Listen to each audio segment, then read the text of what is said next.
Presidente Lula faz primeira reunião com os 37 ministros de sua gestão, além dos líderes do Congresso. E você vai ver também. Produção de veículos cresce 5,4% no acumulado de 2022. Preços mundiais de alimentos batem recorde no ano passado, segundo a agência da ONU. Apesar da trégua anunciada por Vladimir Putin, várias cidades ucranianas registram bombardeios nesta sexta-feira. Grande festival de inverno na China retorna ao país após 2 anos. Agora, no Jornal das 18h30.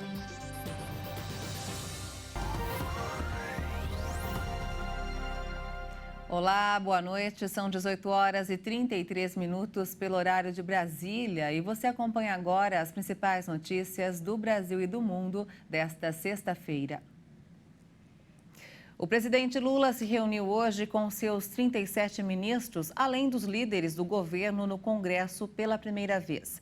Lula prometeu trabalhar com o Congresso para, segundo ele, reconstruir o país. Esse foi o primeiro encontro do presidente Lula com os ministros empossados no decorrer da semana no Palácio do Planalto. Durante a cerimônia, Lula reforçou as palavras de que seu objetivo é reconstruir o país, ditas na sua posse, que ocorreu no último domingo. Então vocês sabem que a nossa tarefa é uma tarefa árdua, mas é uma tarefa nobre, porque a gente vai ter que entregar esse país melhor.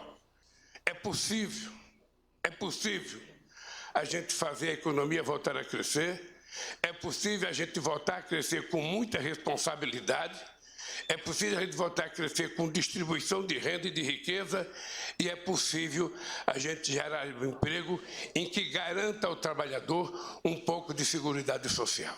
O presidente destacou ainda a importância de uma boa relação com o poder legislativo para avançar com a agenda pretendida. Nós é que precisamos manter uma boa relação com o Congresso Nacional e cada um de vocês, ministros, tem a obrigação de manter a mais harmônica relação com o Congresso Nacional. O petista se mostrou animado com seu terceiro mandato como presidente da República. Ao final, o presidente falou que, sobretudo, deseja acabar com a fome no Brasil e melhorar a saúde da população. O grupo formado por ele é composto por políticos experientes e profissionais variados, além de 11 mulheres. O presidente Lula usará telefone em seu gabinete presidencial que não permite grampos. O dispositivo que mistura vozes e não permite que o que está sendo falado seja identificado foi instalado no governo do ex-presidente Michel Temer. Varreduras da Polícia Federal foram feitas em quadros, banheiros, móveis e em qualquer lugar que possa ter uma escuta, mas nenhum grampo foi encontrado até o momento. O ministro da Justiça, Flávio Dino, autorizou o uso da Força Nacional de Segurança para atuar em operações pela primeira vez no governo.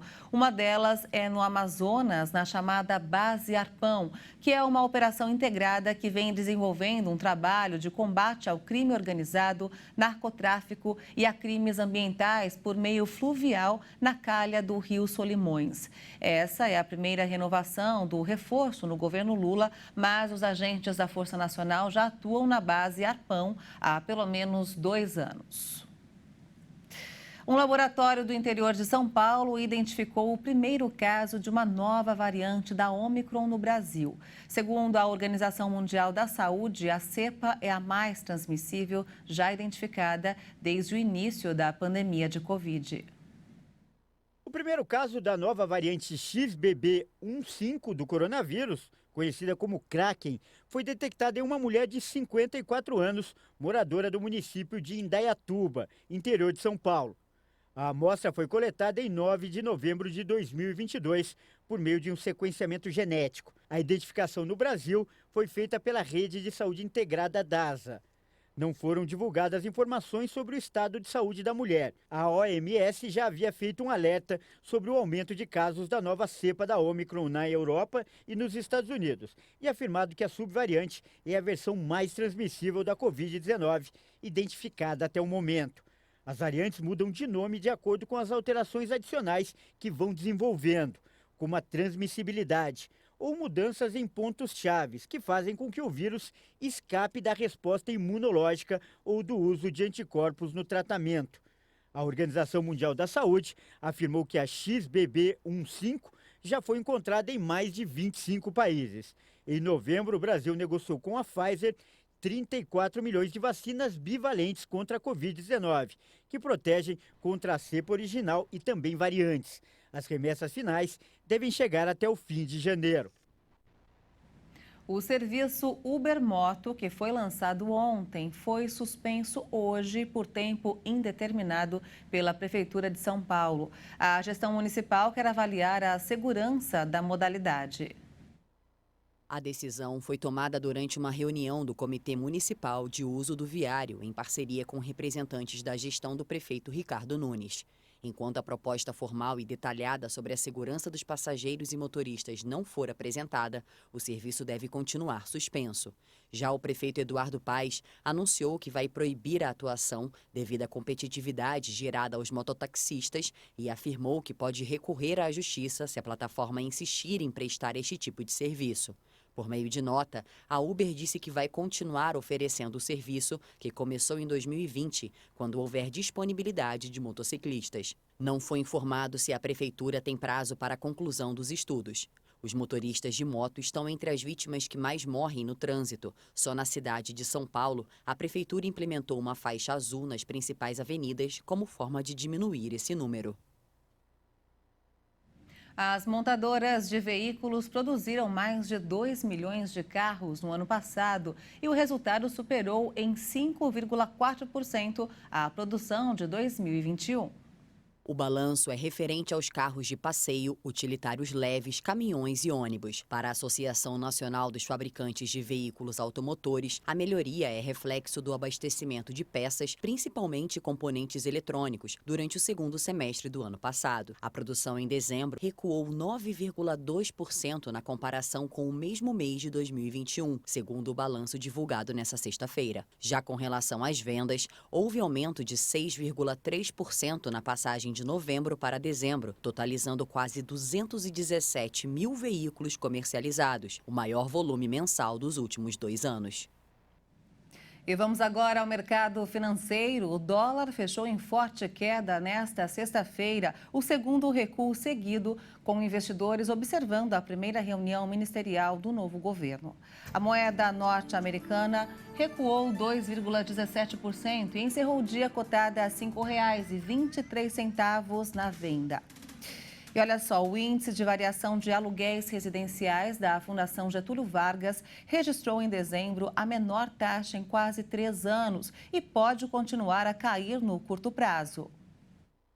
O indicador caiu 1,19% ante recuo de 0,36% em novembro. O economista da Fundação, André Braz, aponta que o resultado também foi o menor desde maio de 2020, que foi de menos 3,04%, devido às reduções consecutivas no segundo semestre em indicadores inflacionários usados como indexadores no reajuste de aluguel. Braz não descarta que a mesma influência perdure no começo de 2023, levando a novas taxas menores no indicador ao longo do ano. Na passagem de novembro para dezembro, as 4 capitais usadas para cálculo do IVAR tiveram recuo na variação de aluguel.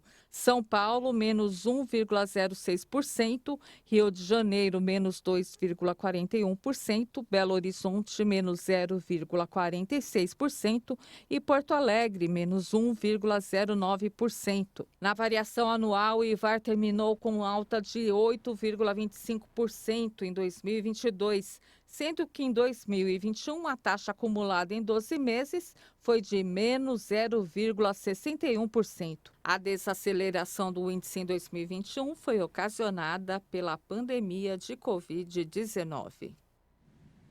E veja a seguir, apesar da trégua anunciada por Putin, várias cidades ucranianas registram bombardeios.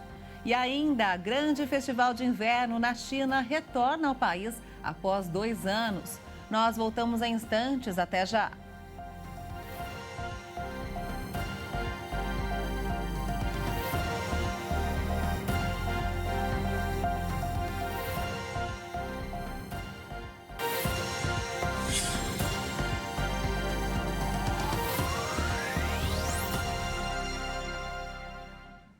Estamos de volta, 18 horas e 44 minutos pelo horário de Brasília. E vamos agora direto ao Rio de Janeiro com informações desta sexta-feira com o repórter Anderson Nascimento. Boa noite, Anderson.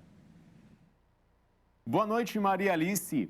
A baixa adesão à vacinação infantil tem preocupado os especialistas. O Rio de Janeiro não alcançou nenhuma das metas de imunização de crianças e adolescentes traçadas para 2022. Além disso, ficou abaixo da média nacional em comparação aos outros estados. A situação mais preocupante é em relação à vacina do sarampo. Apenas 28% dos bebês que deveriam ser vacinados receberam a segunda dose do imunizante. O Ministério da Saúde afirmou que está planejando a realização de campanhas para aumentar a adesão da vacinação infantil nesse ano de 2023. E veja só, a Prefeitura inaugurou um centro de atendimento em Santa Cruz, zona oeste do Rio, para atender a mulheres vítimas de violência doméstica. De acordo com o Instituto de Segurança Pública do Rio, 97 mulheres morreram por feminicídio e 265 sofreram tentativa deste mesmo crime no estado do Rio em 2022. Enfim, um lugar onde mulheres podem pedir auxílio. E no período da estação mais quente do ano, a preocupação com os mosquitos que podem transmitir a dengue também aumenta. A Prefeitura do Rio começa neste fim de semana mutirões para combater os focos da doença. Em 2022, o estado registrou 16 mortes e mais de 11 mil casos de dengue. Só na capital fluminense, o número de pessoas contaminadas pela doença subiu 400% em comparação a 2021. Maria Alice, eu fico por aqui e segunda eu volto com mais notícias do Rio. Até lá. Obrigada, Anderson, pelas informações e até segunda-feira. E olha só, 3 explosões atingiram casas em Juiz de Fora, Minas Gerais, e o tremor assustou os moradores na madrugada de hoje. Uma pessoa morreu. 2 residências desabaram e outras 2 foram afetadas pelos escombros. Após 7 horas de buscas e com as chamas já controladas, os bombeiros encontraram o corpo de André Luiz Ferrari sob os escombros. Segundo testemunhas, o morador vivia sozinho. A idade dele não foi revelada. A Defesa Civil atua na vistoria dos imóveis a cerca de 500 metros do local, que foram atingidos pelo impacto. Ainda não se sabe o que teria motivado as explosões. Vamos falar agora sobre o conflito no leste europeu. Apesar da trégua anunciada pelo presidente russo Vladimir Putin para os cidadãos pudessem comemorar o Natal, várias cidades ucranianas registraram bombardeios nesta sexta-feira. Foram registrados disparos de artilharia de ambos os lados da linha de frente em Bakhmut e autoridades locais de Donetsk reportaram 14 disparos de artilharia, com civis tendo que ficar o dia todo nos porões. Kiev ainda relatou 2 bombardeios russos em Kramatorsk, também no leste, e um bombardeio russo em Kherson, no sul.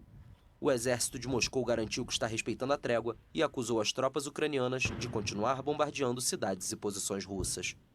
Esta seria a primeira grande trégua na Ucrânia desde que a invasão russa começou em 24 de fevereiro. Mas o anúncio do Kremlin foi recebido com ceticismo pelos ucranianos. Acho que esse cessar-fogo é irrelevante, pois será apenas mais uma tentativa deles de atacar a Ucrânia com mísseis.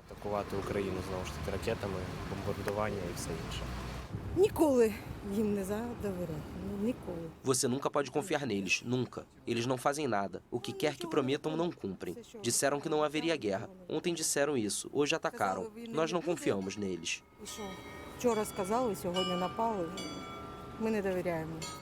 O anúncio da trégua vem depois de novas promessas ocidentais de suporte à Ucrânia. Nesta sexta-feira, a Casa Branca informou que vai fornecer uma ajuda militar de 3 bilhões de dólares ao país europeu, quase 16 bilhões de reais.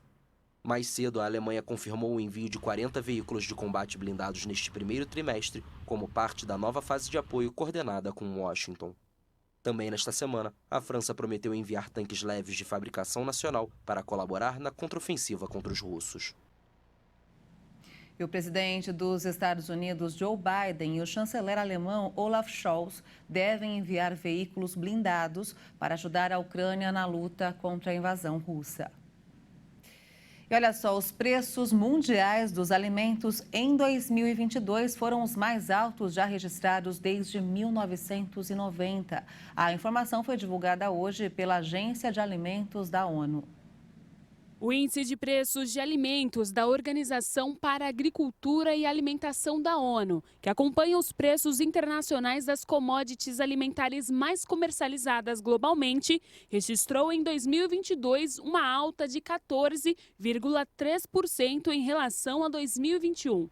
Essa foi a maior alta desde 1990. De acordo com a agência, os preços dos alimentos dispararam após a invasão da Ucrânia pela Rússia em fevereiro do ano passado. A invasão resultou em temores de uma interrupção do comércio no Mar Negro.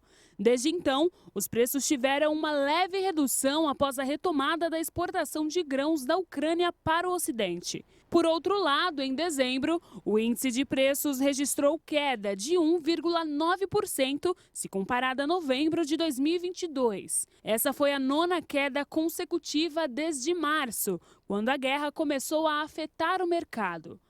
A queda foi impulsionada por uma baixa no preço internacional dos óleos vegetais e algumas reduções nos preços das carnes e cereais. A Câmara dos Estados Unidos tenta eleger um presidente pelo 4º dia seguido. Hoje, o presidente Joe Biden entrega 12 medalhas às pessoas que defenderam a democracia no dia em que o Capitólio foi invadido há exatos 2 anos.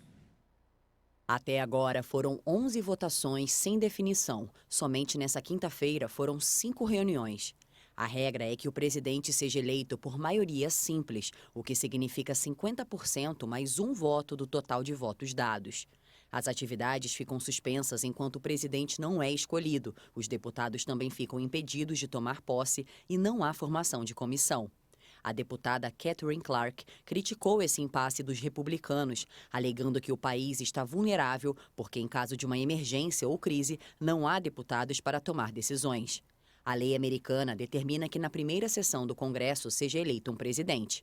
Atualmente, os Estados Unidos têm 434 deputados. O melhor desempenho até agora foi do deputado Jim Jordan, que conseguiu 20 votos na terça-feira. O vulcão Kilauea entrou em erupção no arquipélago havaiano. As novas imagens divulgadas hoje pelo Parque Nacional de Vulcões impressionam. Fissuras na base da cratera Alema-Umau geraram os fluxos de magma na superfície na quinta-feira. A atividade permaneceu confinada à mesma cratera na caldeira do cume do Kilauea. Kilauea significa cuspir em havaiano e faz alusão ao constante fluxo de lava que sai da cratera. O cume do vulcão, que fica dentro do Parque Nacional dos Vulcões do Havaí, se localiza longe das áreas residenciais. E olha só, a falta de neve na Suíça tem causado frustração nas estações de esqui do país e de outras partes da Europa. Nos Alpes do Valais, fazer trilha tem sido uma opção para alguns turistas. Este ano tivemos a semana, pouco antes do Natal, cheia de neve e fizemos todo o treinamento com os professores. Mas desde o Natal foi só chuva, toda a neve que tínhamos se foi. Só sobrou uma pequena faixa usada por iniciantes, as crianças.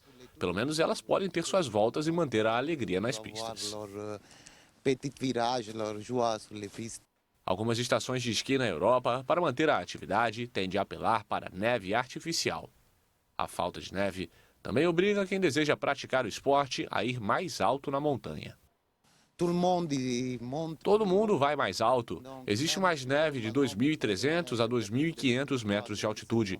Todo mundo vai lá para cima e a experiência de esquiar acaba não sendo divertida. Fica cheio de gente e sem espaço, muito apertado. A neve fica em algumas partes suja, fica complicado por todo lugar. Para alguns turistas, a falta de neve coloca em foco o problema climático do planeta. Se você olhar para o aquecimento global, todo ano é o ano mais quente já registrado até agora. Acho preocupante quando sempre se tem temperaturas cada vez mais altas. Apesar da frustração criada pela falta de neve, o instrutor Giuseppe Samarco diz que é importante manter o pensamento positivo, já que a neve pode demorar, mas sempre vem. Impressionante, né? É resultado aí do aquecimento global. E olha só, na China, todo começo de ano, quando o inverno está no auge no país, milhares de turistas são atraídos para a cidade de Harbin, onde acontece o Festival de Inverno. Só que com a pandemia, ele deixou de acontecer.